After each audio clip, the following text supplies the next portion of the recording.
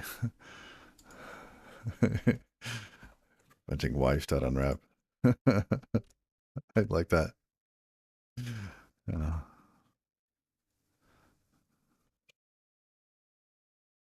expect heating and plumbing works. Yeah.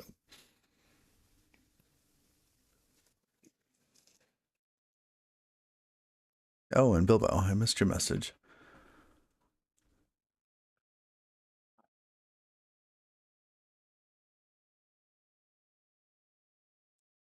That's a great question. I am not using Lightstream at all. Um, my equivalent would be data plane. Yeah.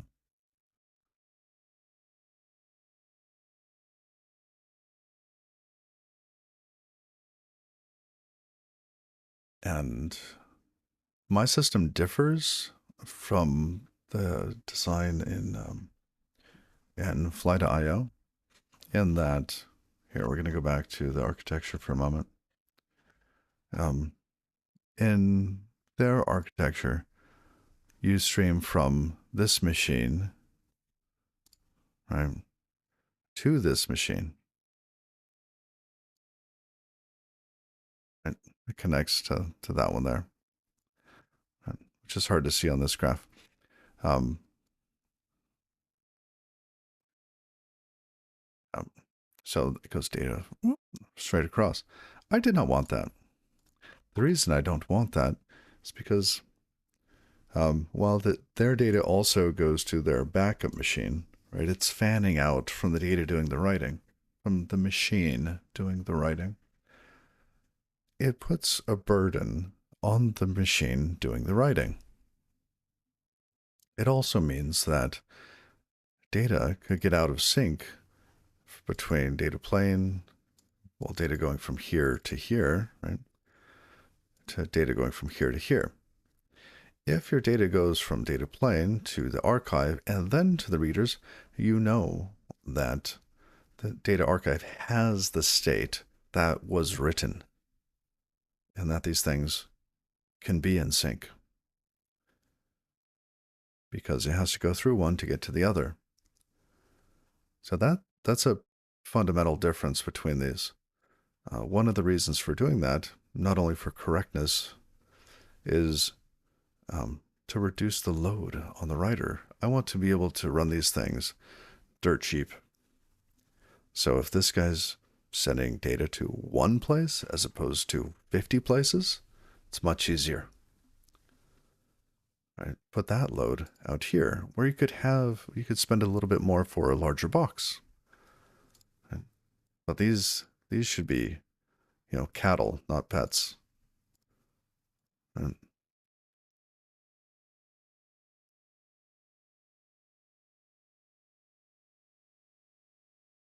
And then I expect that these data archive servers are also very light, but their purpose is a little different, and that they send data to Iggy and to TiKV, right? And this cluster of TiKV machines is the authority on the state of the database. Iggy is only used to facilitate streaming to the readers. Right? So ideally, this is kind of over that. Um, and that while a reader might subscribe to changes, this data archive bit here sends data to Iggy, and then also the data archive listens to changes in Iggy and streams them out to the data plane.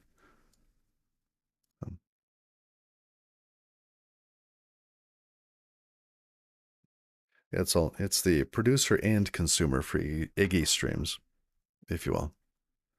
So we'll have just a bunch of Tokyo tasks streaming data out to the data plane. This section here, the TiKV cluster, that is the authority. That's the history. That's where we're storing all the data from all time. Unless we want to shuffle some out to S3, kind of a cold storage.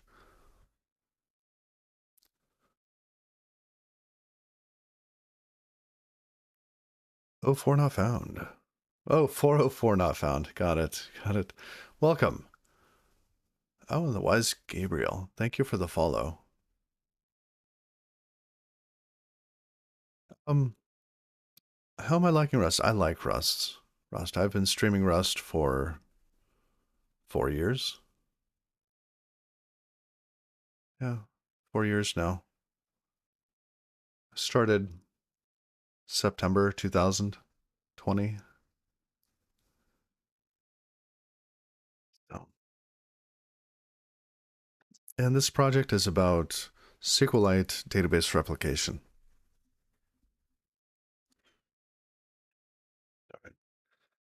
So,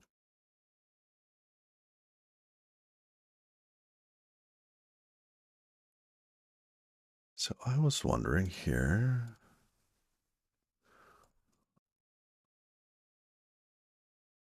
Man, I was being pretty greedy.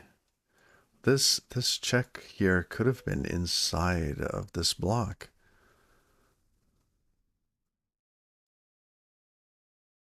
I decided to release the hold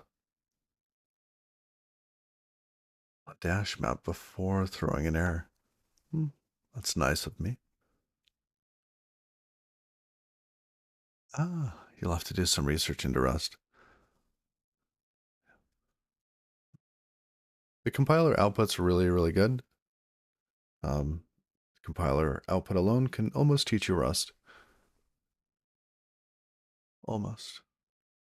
There are some things that, you know, as you go through Rust and get more familiar with it, um, that just take time. There are learning curves for programming languages, and Rust has learning plateaus. So you get to mesa after mesa after mesa.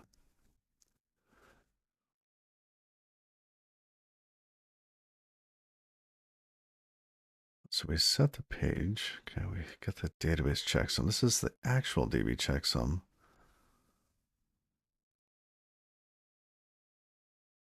Why wouldn't we do this up here?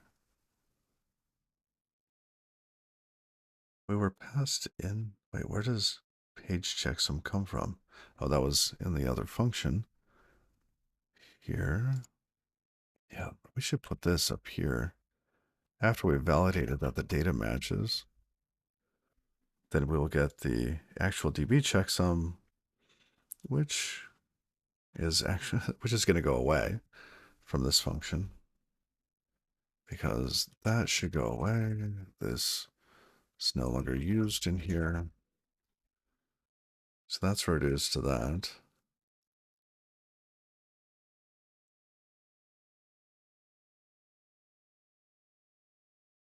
Yeah, that's good. Okay, so with this version of the function, we are writing a page of the database on the reader during a database download from the data archive server. Check the checksum of the page. Throw an error if it doesn't match, and then write it to disk. Write all, flush, done. Okay. Now, if we are streaming a database,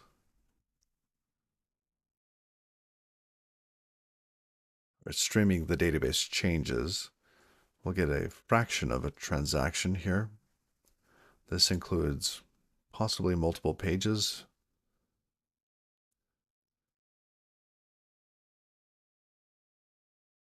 We would want to do this for every page.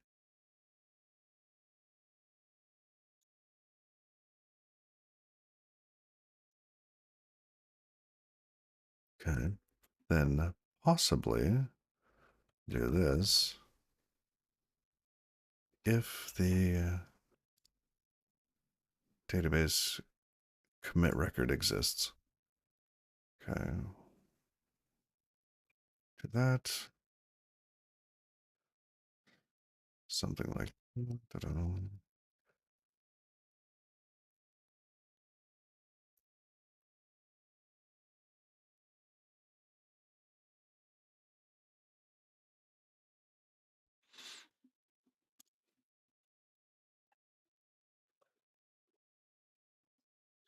Epic Blarg.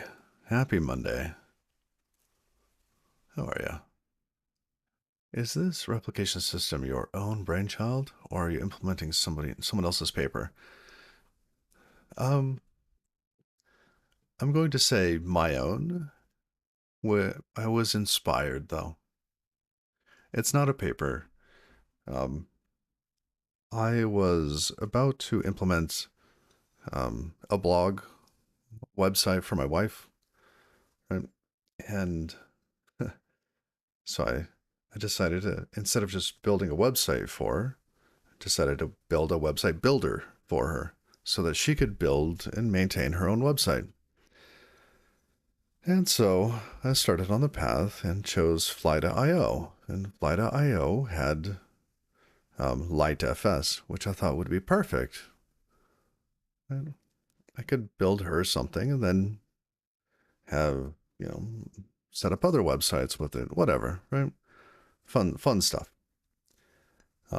My neighbor wants a website and all that, and I don't really have time to manage creating websites for people. That's not my job. So, um, and if you've watched the stream for any length of time, I tried to do this with create a website builder using Rust with Cloudflare workers, and it was fun. But I kind of took a hiatus from streaming, and here we are, we're back. And that project is dead now. It's dead to me. The exploration in building that system revealed that there were some limitations with LiteFS.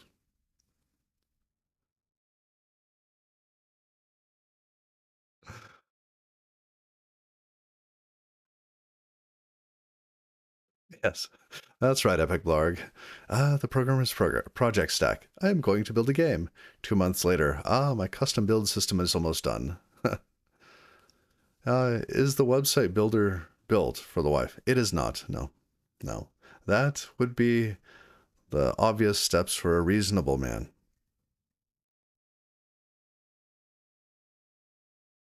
All right.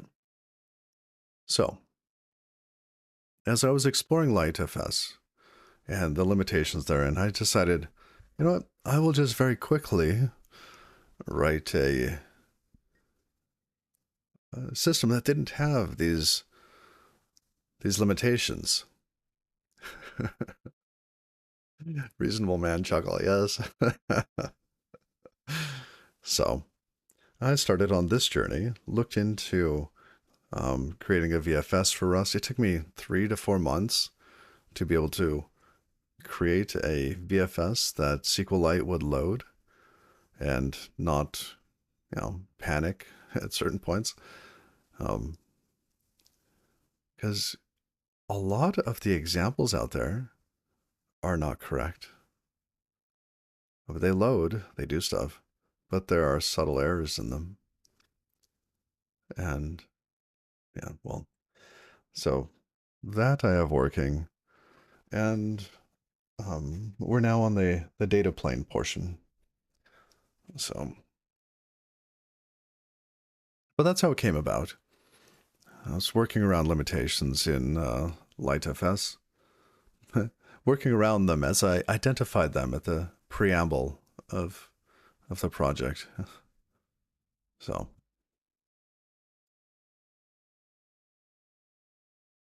I'm sure we all do this, right? Like I'm not the only one that does this. Like I need to build some drawers for my wife. I will build a machine that builds drawers for my wife. I made a desk for sewing, and yeah, it has cabinets under it, but no drawers within the cabinets. Are there reasonable SQLite VFS bindings for Rust? No. Um, or am I raw dogging FFI against SQLite sys? Yes. That's this code. Where is build? And raw pass through. Oh, here it is. It's at the top. Yeah.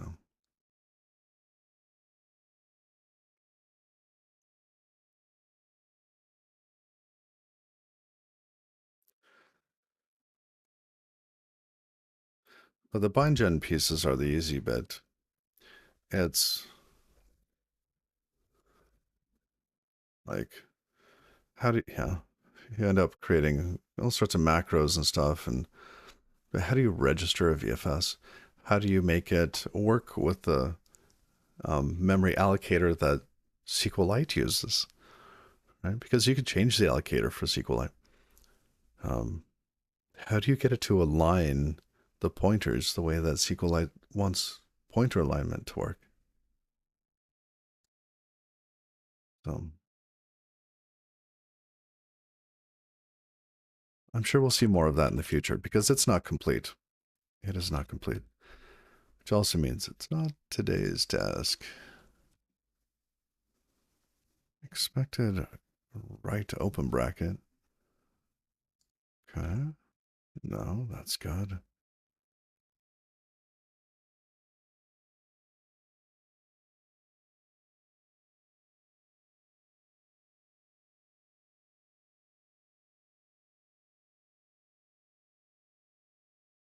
This can go away. Try placing code inside. Wait, what's happening?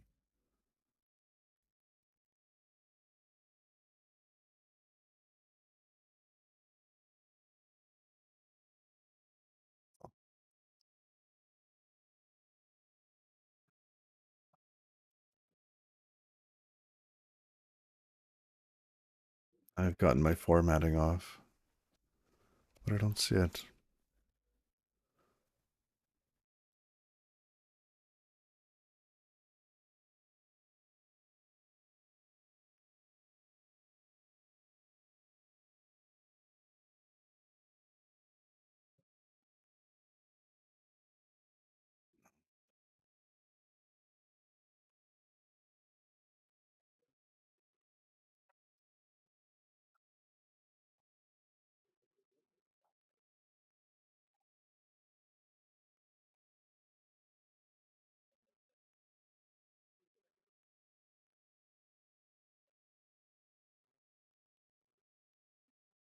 Seems like a lot of error. Let's see. Unexpected argument. Yeah, no, we passed that. Don't care, don't care, don't care. Where's our little hint? This guy. 997. Where's 997? See, scanning the line numbers on the left. 997. No. Oh, close. 992. It's too high. 978. Yeah, page. I know page number's not there. 978.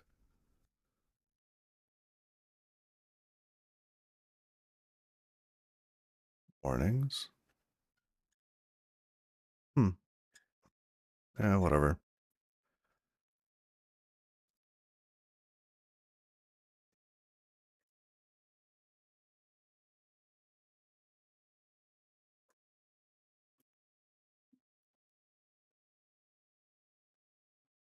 See, I indented that. If the file parsed okay, it should format, but it's not formatting.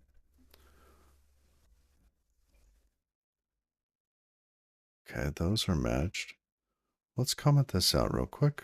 Is it in here? No. RTB transaction, this looks okay.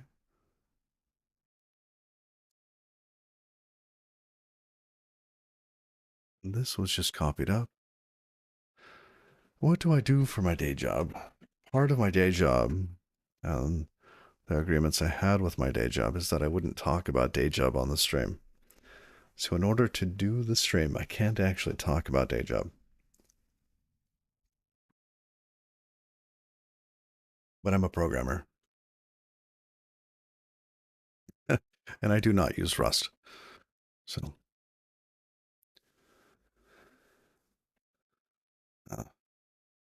let's undo that. We'll just write the code and eventually the error will be fixed.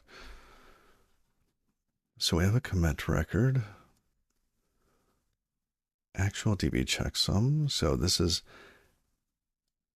after setting the page checksum in our database of checksums. The cumulative checksum is there for the database, so we get that. And then we validate that it's correct. So we have commit record. There should be the DB checksum off of the commit record.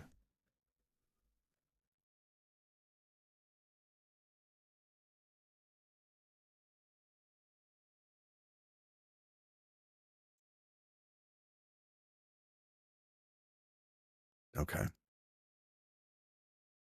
Cargo watch. We want the filter out all warnings.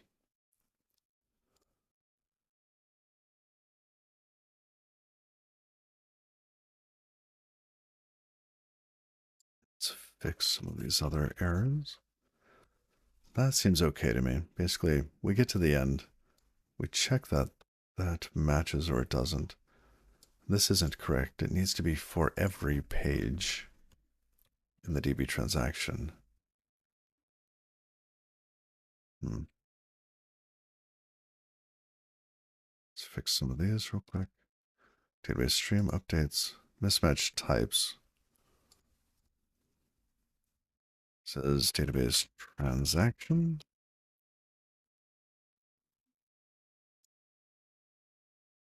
Mismatched expected enum result response database page.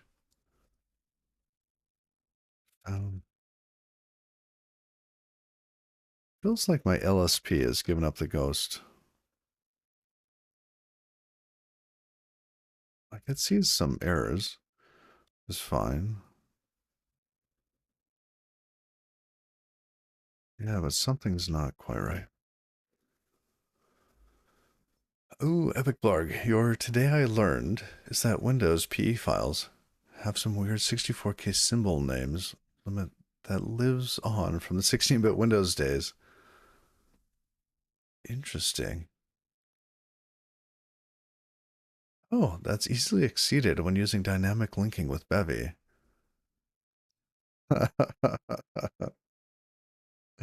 Oh, I love it. I love it.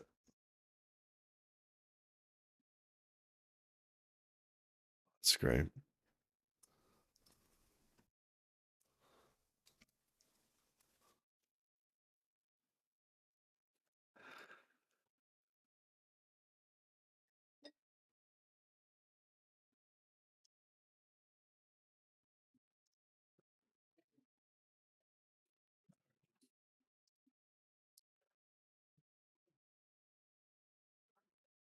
So the stream database updates. See, why can't I jump to that?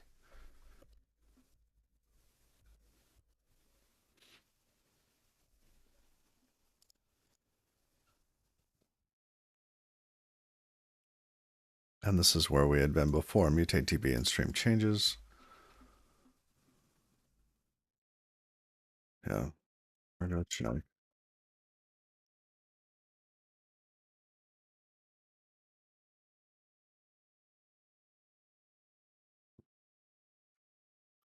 All right, so I've made a mess.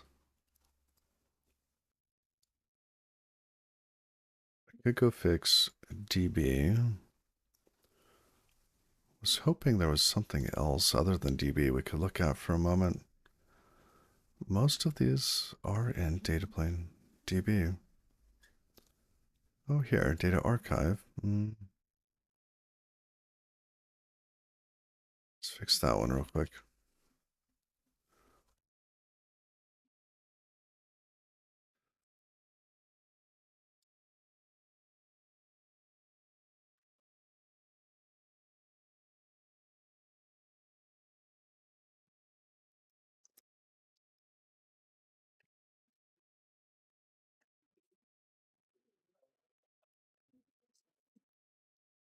There we go.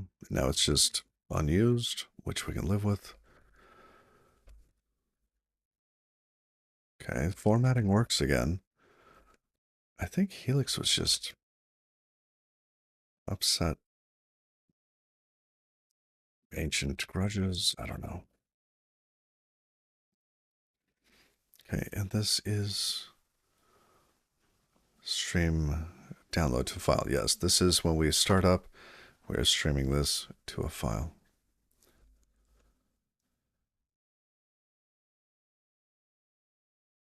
Am I planning on publishing this work? I don't know. Um, I've been wanting to kind of defer that decision to see if it's, you know, if it could reasonably become something, you know,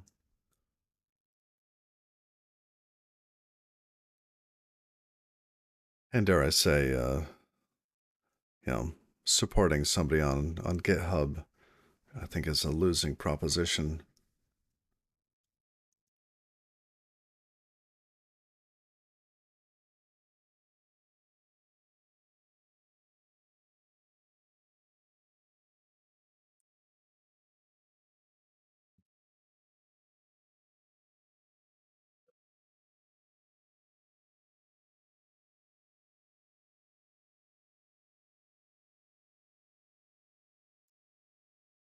Oh, you'd be rather to let, yeah, yeah, let's chat.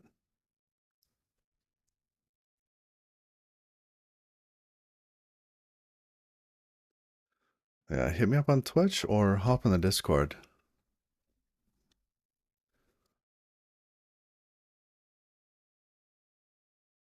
Let's see.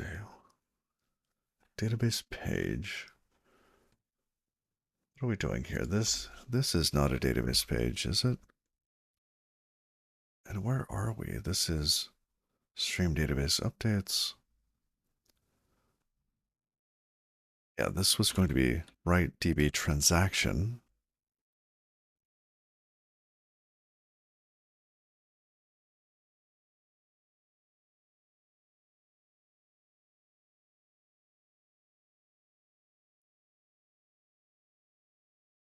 Oh, interesting.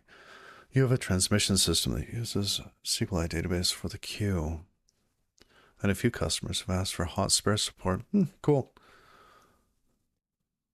Well, that's cool.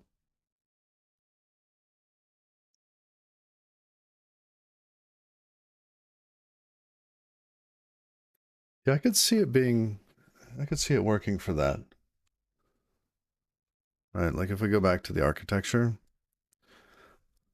um, what the proxy gets out of these things is to know which one is, which one to send like writing and reading to. But there's nothing that says that couldn't be manually configured. Oh, Discord. No, so where? I've got that info around here somewhere.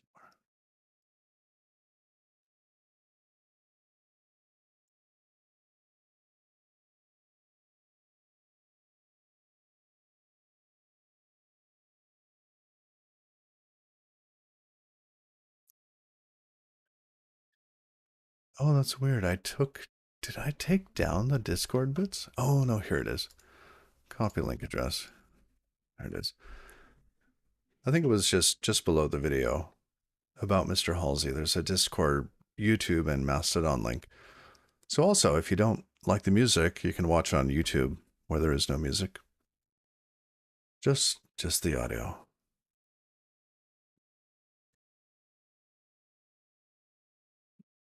Yeah, sounds good.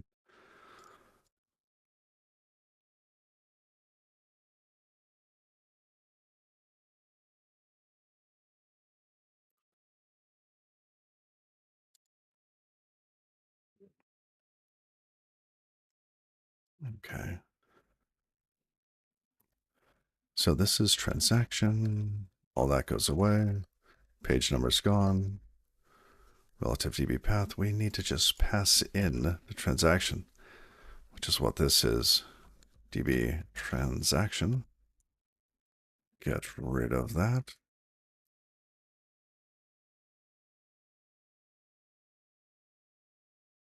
Okay, we await the results. Is this all that this task will do? Write the transaction. Hmm.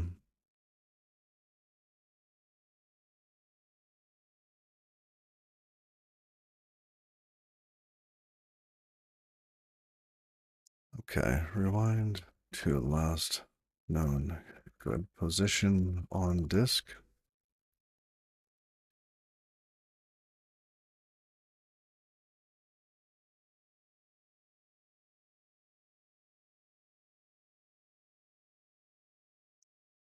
This should probably return the new position on disk. Anyhow.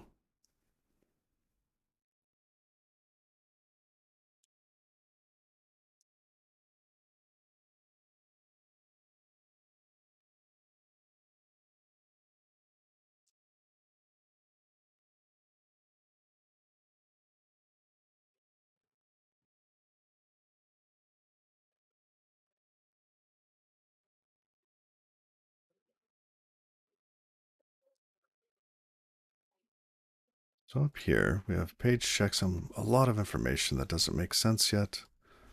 Let's loop over the elements in DB transaction.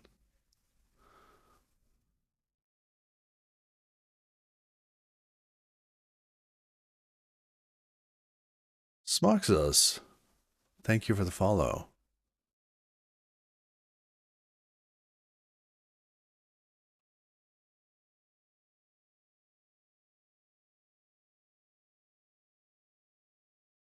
Is this like a while sum? How do we iterate over a transaction here?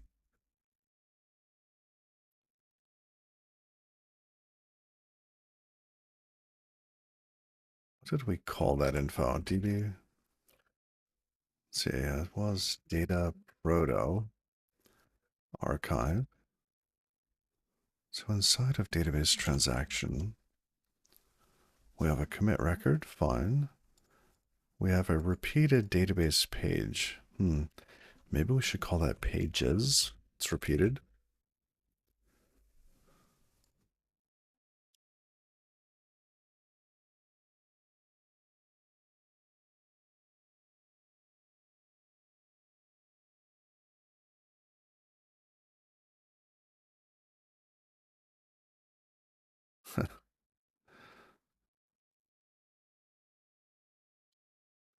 Okay, I need a little bit of space in there for make it easier to read.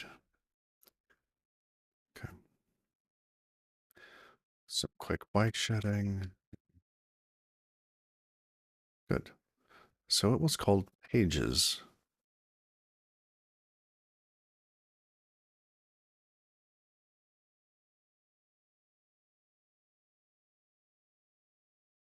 What do I get? No type info on this.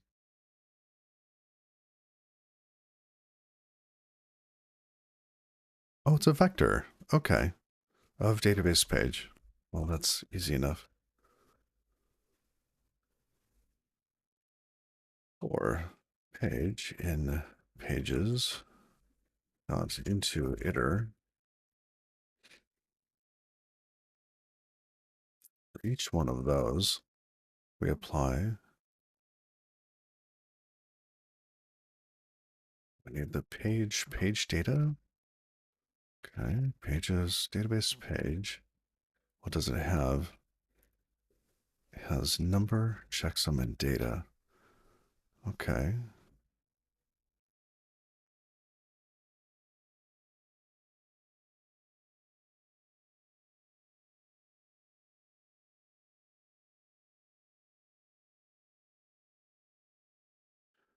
Now find DB transaction.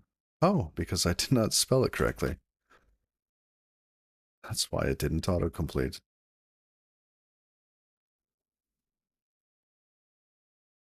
All right, just a couple more minutes, and then I have to run off to the day job.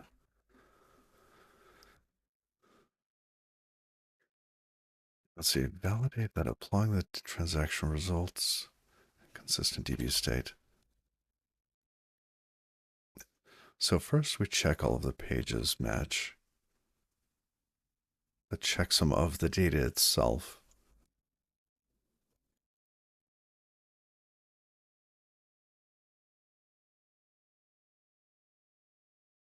Validate the integrity of the page data.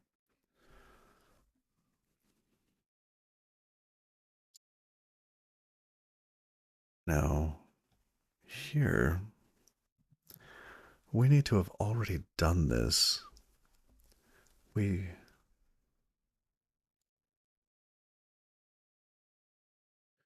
do this regardless of whether or not the commit record is there.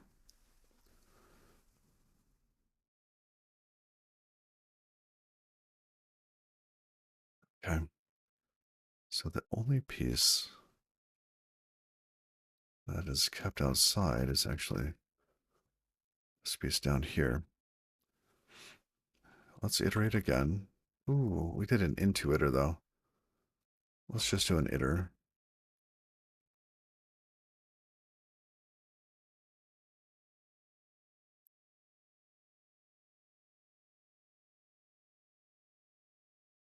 So we know about the,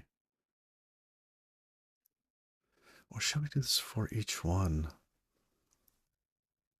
Because if it works, let's just set it. But that means we have to get a lock, set it.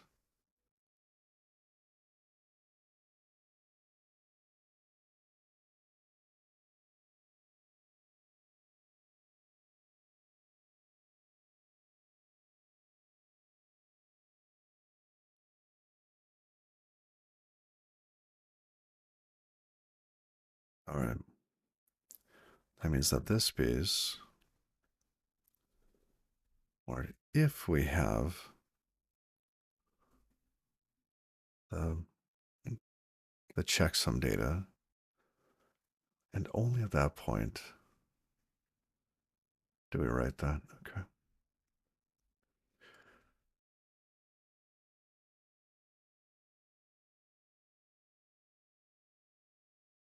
So we would need to get this, but return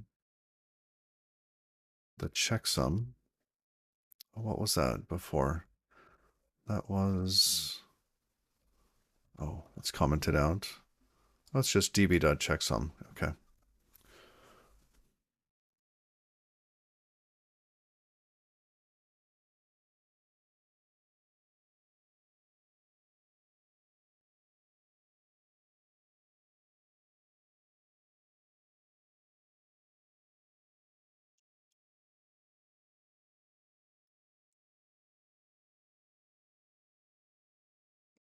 Okay, so we have the actual database checksum, and we check that against this here.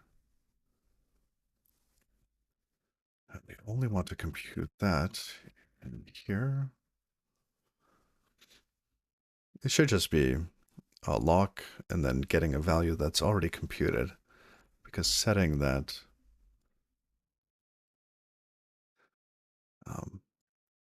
updates the checksum, the rolling checksum.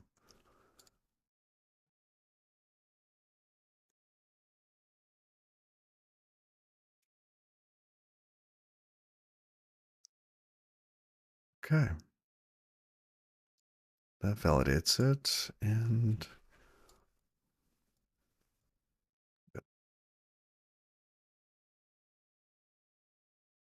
now this comment is wrong.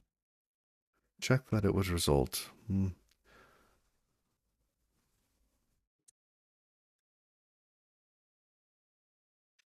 So we have an opportunity to not write the final portion to the wall log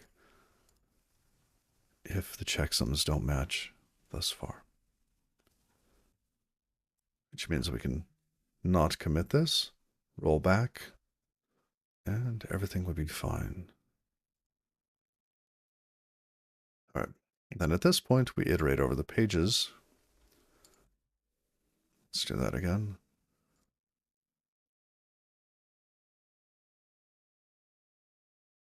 Let's replace a couple of underscores with periods. Why is my voice so smooth, my man? How you doing, Seaweed?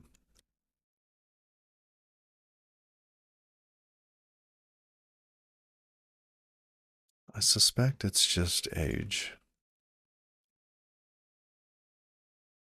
Database page.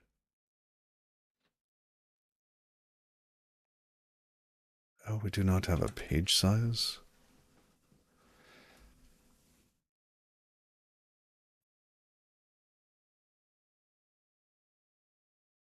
Okay. Well, this is mostly correct. I'm going to leave this as something broken I can address on my next stream. But I have to run. It's time for day job.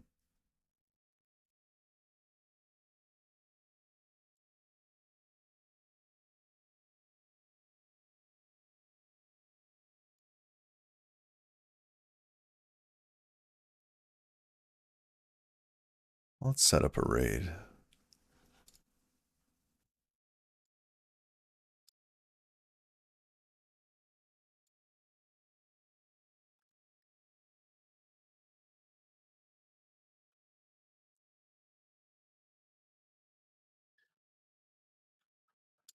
I'm going to raid Adam. I'm going to have to raid and run, though.